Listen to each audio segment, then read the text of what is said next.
नमस्कार मित्रों, आज का प्रसंग है श्री नरसिंह चतुर्दशी व्रत कथा और पूजा विधि।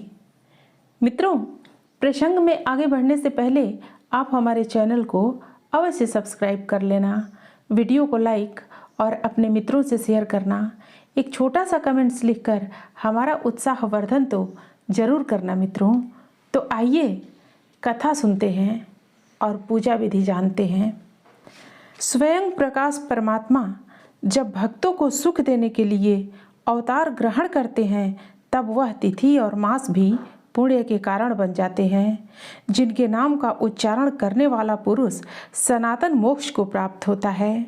वे परमात्मा कारणों के भी कारण हैं। वे संपूर्ण विश्व के आत्मा, विश्व स्वरूप और सबके प्रभु हैं।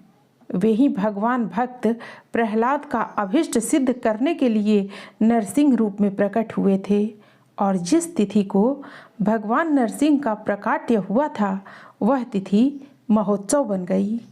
जब हिरण्यकश्यपु नामक दैत्य का वध करके देवाधिदेव जगत गुरु भगवान नरसिंह सुखपूर्वक विराजमान हुए, तब उनकी गोद में बैठे हुए ज्ञानियों में श्रेष्ठ प्रहलाद जी ने उनसे इस प्रकार प्रश्न किया।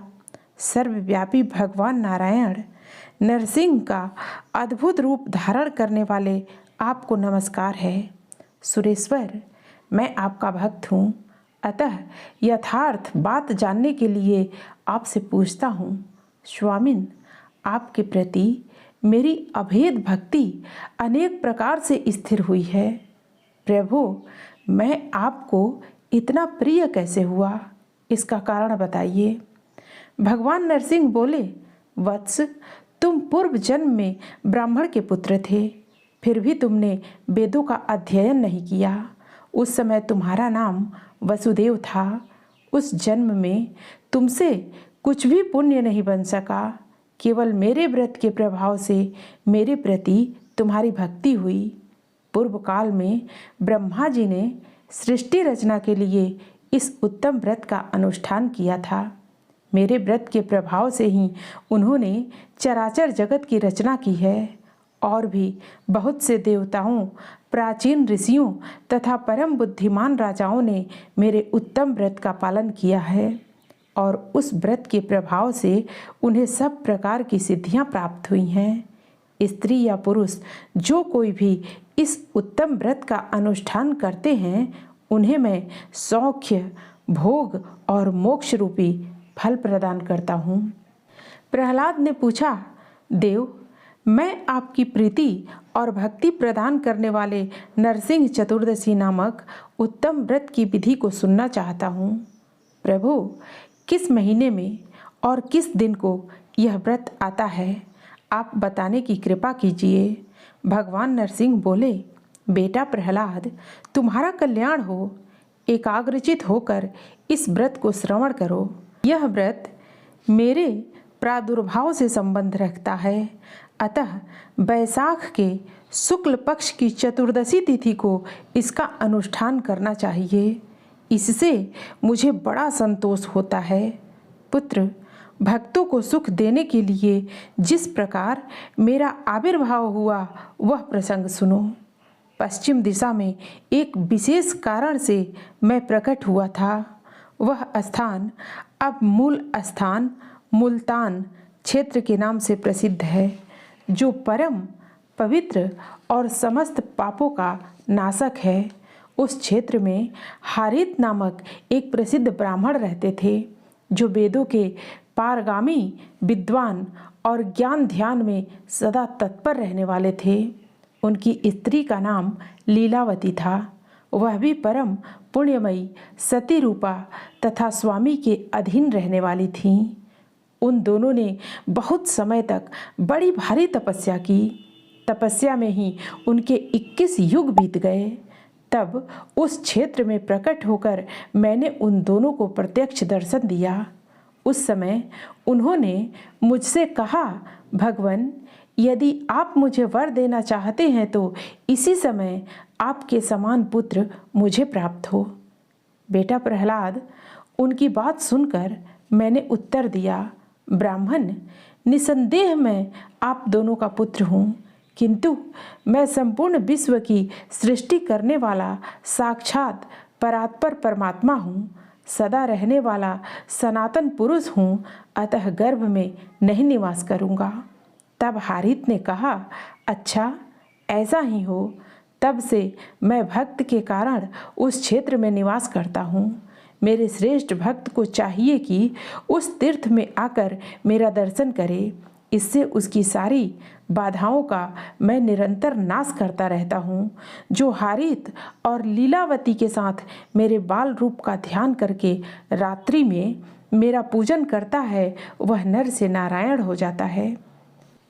बेटा, मेरे व्रत का दिन आने पर भक्त पुरुष प्रातःकाल दंत धावन करके इंद्रियों को काबू में रखते हुए मेरे सामने व्रत का इस प्रकार संकल्प करे, भगवन आज मैं आपका व्रत करूँगा, इसे निर्विघ्नता पूर्वक पूर्ण कराइए।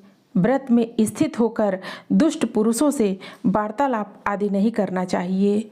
फिर मध्याह्न काल में नदी आदि के निर्मल जल में, घर पर देव संबंधी कुंड में अथवा किसी सुंदर तालाब के भीतर वैदिक मंत्रों से स्नान करें। मिट्टी, गोबर, आंवले का फल और तिल लेकर उनसे सब पापों की शांति के लिए विधि पूर्वक स्नान करें। तत्पश्चात 2 सुंदर वस्त्र धारण करके संध्या तर्पण आदि का नित्य कर्म का अनुष्ठान करना चाहिए। उसके बाद पूजा स्थल लीप कर उसमें सुंदर अष्टदल कमल बनाएं। कमल के ऊपर पंचरत्न सहित तांबे का कलश स्थापित करें। कलश के ऊपर चावलों से भरा हुआ पात्र रखें और पात्र में अपनी शक्ति के अनुसार सोने की लक्ष्मी सहित मेरी प्रतिमा बनवाकर स्थापित करें। तत्पश्चात उसे पंचामृत से स्नान कराएं। इसके बाद शास्त्रज्ञ और लोभहीन ब्राह्मण को बुलाकर आचार्य बनाएं तथा उसे आगे रखकर भगवान की अर्चना करें। पूजा के स्थान पर एक मंडप बनवाकर उसे फूल के गुच्छों से सजा दें। फिर उस ऋतु में सुलभ होने वाले फूलों से और षोडशोपचार की सामग्रियों से विधि पूर्वक मेरा पूजन करें। पूजा में नियम पूर्वक रहकर मुझसे संबंध रखने वाले पौराणिक मंत्रों का उपयोग करें। जो चंदन, कपूर, रोली, सामयिक पुष्प तथा तुलसी दल मुझे अर्पण करता है, वह निश्चय ही मुक्त हो जाता है। समस्त कामनाओं की सिद्धि के लिए जगत गुरु श्री हरि को सदा कृष्णा गरु का बना हुआ धूप निवेदन करना चाहिए, क्योंकि वह उन्हें बहुत प्रिय है। एक बड़ा दीप जलाकर रखना चाहिए जो अज्ञान रूपी अंधकार का नाश करने वाला है। फिर घंटे की आवाज़ के साथ आरती उतारनी चाहिए। तदनंतर नैवेद्य निवेदन करें, जिसका मंत्र इस प्रकार है: नैवेद्यम शर्कराम चापी भक्ष्य भोज समन्वितम ददामि ते रमाकांत सर्व पाप क्षयम कुरु। अर्थात हे लक्ष्मीकांत, मैं आपके लिए भक्ष्य भोज्य सहित नैवेद्य तथा शर्करा निवेदन करता हूँ। आप मेरे सब पापों का नाश कीजिए। तत्पश्चात भगवान से इस प्रकार प्रार्थना करें: नरसिंह, अच्युत, देवेश्वर, आपके शुभ जन्मदिन को मैं सब भोगों का परित्याग करके उपवास करूँगा। स्वामिन, आप इससे प्रसन्न हों तथा मेरे पाप और जन्म के बंधन को दूर करें। यूँ कहकर व्रत का पालन करें। रात में गीत और वाद्यों की ध्वनि के साथ जागरण करना चाहिए। भगवान नरसिंह की कथा से संबंध रखने वाले पौराणिक प्रसंग का पाठ भी करना उचित है। फिर प्रातःकाल होने पर स्नान के अनंतर पूर्वोक्त विधि से यत्नपूर्वक मेरी पूजा करें। उसके बाद स्वस्थ चित्त होकर मेरे आगे वैष्णव श्राद्ध करें। तदनंतर इस लोक और परलोक दोनों पर विजय पाने की इच्छा से सुपात्र ब्राह्मणों को गौ, भूमि, तिल, सुवर्ण, ओढ़ने बिछाने आदि के सहित चारपाई, सप्तधान्य तथा अन्यान्य वस्तुएं भी अपनी शक्ति के अनुसार दान करनी चाहिए। शास्त्रोक्त फल पाने की इच्छा हो तो धन की कृपणता नहीं करनी चाहिए। अंत में ब्राह्मणों को भोजन कराएं और उन्हें उत्तम दक्षिणा दें। धनहीन व्यक्तियों को भी चाहिए कि वे इस व्रत का अनुष्ठान करें और शक्ति के अनुसार दान दें। मेरे व्रत में सभी वर्ण के मनुष्यों का अधिकार है। मेरी शरण में आए हुए भक्तों को विशेष रूप से इसका अनुष्ठान करना चाहिए। इसके बाद व्रत करने वाले पुरुषों को इस प्रकार प्रार्थना करनी चाहिए। विशाल रूप धारण करने वाले भगवान नरसिंह, करोड़ों कालों के लिए भी आपको परास्त करना कठिन है। बाल रूपधारी प्रभु, आपको नमस्कार है। बाला अवस्था तथा बालक रूप धारण करने वाले श्री नरसिंह भगवान को नमस्कार है, जो सर्वत्र व्यापक, आपको आनंदित करने वाले, स्वतः प्रकट होने वाले, सर्व जीव स्वरूप, विश्व के स्वामी, देव स्वरूप और सूर्यमंडल में स्थित रहने वाले हैं। उन भगवान को प्रणाम है। दया सिंधु, आपको नमस्कार है। आप 23 तत्वों के साक्षी 24वें तत्व रूप हैं। काल, रुद्र और अग्नि आपके ही स्वरूप हैं। यह जगत भी आपसे भिन्न नहीं है। नर और सिंह का रूप धारण करने वाले आप भगवान को नमस्कार है। देवेश, मेरे वंश में जो मनुष्य उत्पन्न हो चुके हैं और जो उत्पन्न होने वाले हैं, उन सबका दुखदाई भव सागर से उद्धार कीजिए।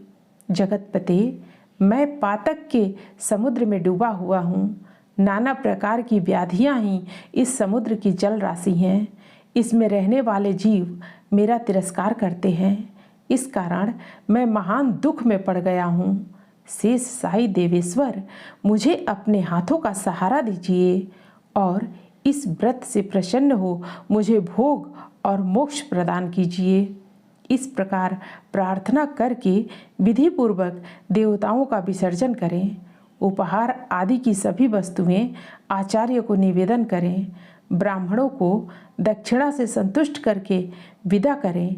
फिर भगवान का चिंतन करते हुए भाई बंधुओं के साथ भोजन करें। जो मध्याह्न काल में यथाशक्ति इस व्रत का अनुष्ठान करता है और लीलावती देवी के साथ हारित मुनि एवं भगवान नरसिंह का पूजन करता है, वह श्री नरसिंह के प्रसाद से सदा मनोवांछित वस्तुओं को प्राप्त करता रहता है। इतना ही नहीं, उसे सनातन मोक्ष की प्राप्ति होती है। मित्रों, फिर मिलते हैं अगली प्रस्तुति के साथ। धन्यवाद।